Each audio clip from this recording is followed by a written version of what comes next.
Hi friends, నేను మీ శైలజాని. Welcome today mummy's kitchen. ఈరోజు రెసిపీ ఎంతో టేస్టీ అయిన పిట్ ఎలా చేసుకోవాలో మీతో షేర్ చేసుకుందాం అనుకుంటున్నానండి. ఎలా చేసుకోవాలో చూద్దాం. ఇలా ట్రై చేయండి, చాలా టేస్ట్గా చాలా బాగుంటుంది. ఇలా చేసుకొని తింటే ఒంటికి చాలా బలం అండి, చాలా మంచిది కూడా. ఎప్పుడన్నా స్పెషల్గా ఏదైనా తినాలనిపించినా కానీ ఇలా చేసుకోండి, చాలా బాగుంటుంది. ఒక గ్లాస్ బియ్యం తీసుకొని, ఇంట్లో వాడే బియ్యం తీసుకున్నానండి, అయ్యే బాగుంటాయి. శుభ్రం కడుక్కోవాలి. అలా కడుక్కొని ఒక 5 నిమిషాలు నాననివ్వాలి. 5 నిమిషాల తర్వాత ఇంకొకసారి కడుక్కొని వడకట్టుకోవాలి. అలా వడకట్టుకొని 5 నిమిషాలు పక్కన పెట్టుకోవాలి. వాటర్ అంతా కిందకి దిగుద్ది. 5 నిమిషాల తర్వాత అలా పొడి పొడిలాడుతూ ఉన్నాయి చూడండి. కాటన్ క్లాత్ ఒకటి వేసుకొని ఆ క్లాత్ పైన పోసుకోవాలి. అలా పలచగా చేసుకొని 2-3 గంటలు ఎండనివ్వాలి. ఫ్యాన్ కింద అయినా పెట్టుకోవచ్చు, ఎండలోనైనా పెట్టుకోవచ్చు. అలా పూర్తిగా ఎండనివ్వాలి. ఎండిన తర్వాత చూపిస్తున్నాను చూడండి. అలా ఎండాలి. అలా ఎండిన తర్వాత ఒక గిన్నెలో పోసుకోవాలి. మిక్సీ జార్ తీసుకొని మిక్సీలో వేసుకోవాలి. అలా మిక్సీలో వేసుకొని రవ్వలాగా పట్టుకోవాలి. అలా రవ్వలాగా పట్టుకొని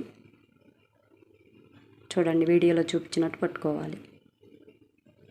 ఒక గిన్నెలో వేసుకోవాలి.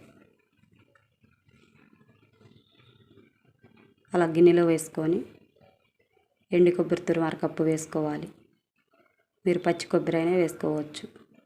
కొద్దిగా సాల్ట్ వేసుకొని మొత్తం కలుపుకోవాలి. అలా మొత్తం కలుపుకొని కొద్ది వాటర్ జల్లుకుంటూ కలుపుకోవాలి. ఎక్కువ వాటర్ పోయకుండా కొద్దిగా పోసుకుంటూ కలుపుకోవాలి. అలా కలుపుకొని పక్కన పెట్టుకోవాలి. గిన్నె ఒకటి తీసుకొని 2 గ్లాసులు వాటర్ యాడ్ చేసుకోవాలి. కాటన్ క్లాత్ ఒకటి వేసుకొని అలా కట్టుకోవాలి. ముందుగా కలిపెట్టుకున్న పిండిని కొద్దిగా వాటర్ యాడ్ చేసుకొని మళ్ళీ ఒకసారి కలుపుకోవాలి. అలా కలుపుకొని ఆ క్లాత్లో వేసుకోవాలి. మొత్తం అలా వేసుకొని అలా పలచగా చేసుకోవాలి. అలా చేసుకొని పైన కొద్దిగా వాటర్ జల్లుకొని మూత పెట్టుకోవాలి. పొయ్యి మీద పెట్టుకొని ఒక 20 నిమిషాలు ఉడకనివ్వాలి. 20 నిమిషాల తర్వాత ఉడికిందో లేదో చూద్దాం. ఆ ఫోర్క్ ఒకటి తీసుకొని అలా చేత్తో చూసుకోవచ్చు, లేకపోతే కొద్దిగా తినైనా చూసుకోవచ్చు ఉడికిందో లేదో. కొద్దిగా పలుగ్గా ఉంటే కొద్దిగా వాటర్ యాడ్ చేసుకొని కొద్దిసేపు ఉడకనివ్వాలి. అలా ఉడికిన తర్వాత పక్కకు తీసుకొని ఒక గిన్నెలో వేసుకోవాలి. మొత్తం అలా గిన్నెలో వేసుకొని అలా గంటితో మొత్తం నలుపుకొని కలుపుకోవాలి. అలా కలుపుకొని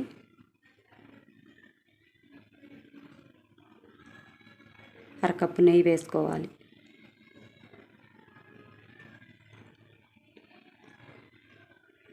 అరకప్పు పంచదార వేసుకోవాలి.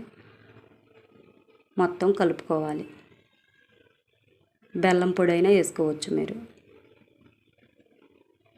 మీరు స్వీట్ ఎక్కువ తినేవాళ్ళు అయితే కప్పు వేసుకోవచ్చు పంచదార. అలా మొత్తం కలుపుకొని పక్కకు తీసుకొని ఒక ప్లేట్లో సర్వ్ చేసుకోవటమే. ఇలా ట్రై చేయండి. ఎలా వచ్చిందో నాకు కామెంట్ చేయండి. కామెంట్ చేయటం మాత్రం మర్చిపోవద్దు. టేస్ట్ మాత్రం చాలా సూపర్గా ఉంటుంది. మన ఛానల్లో ఇట్లాంటి రెసిపీలు, సింపుల్ అయిన రెసిపీలు, టేస్టీ అయిన రెసిపీలు చాలా ఉన్నాయి. ఫాలో చేస్తూ ఉండండి. ఇలా చేసుకొని తింటే నడుముకి చాలా మంచిది.